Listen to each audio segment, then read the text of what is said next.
የሀገራችን ዝነኛና አዋቂ ሰዎች ብሎም የዲያስፖራ ማህበረሰብ ዲኤምሲ ሪል ስቴትን የመምረጣቸው ምክንያት ምን ይመስሎታል? የመጀመሪያው በመንግስት ልዩ ትኩረት ተሰጥቶት በፍጥነት እየተገነባ በሚገኝ አካባቢ ላይ ሳይታችን መገኘቱ ሲሆን፣ በሁለተኛ ደረጃ ለዲያስፖራ ማህበረሰብ ባለበት ቦታ ሆኖ ያለምንም ተወካይ የቤት ባለቤት እንዲሆን ማስቻላችን፣ እንዲሁም አመቺ የሆነ የአከፋፈል ሲስተም መዘርጋታችን፣ በ40/60 የዱቤ ፓኬጅ እና በካሽ አከፋፈል ሲስተም ዲያስፖራ ብሎክ 1 እና ዲያስፖራ ብሎክ 2ን ሸጠን ማጠናቀቃችን ትልቁ ማሳያ ሲሆን፣ አሁን ደግሞ ዱዋል ቪው ማለትም የከተማና የተፈጥሮ ጫካ እይታ ያለውን የመኖሪያ ብሎክ በደንበኞቻችን ጥያቄ መሰረት ለሽያጭ ይዘን መጥተናል።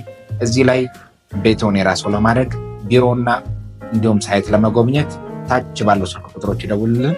መልካም ጊዜ።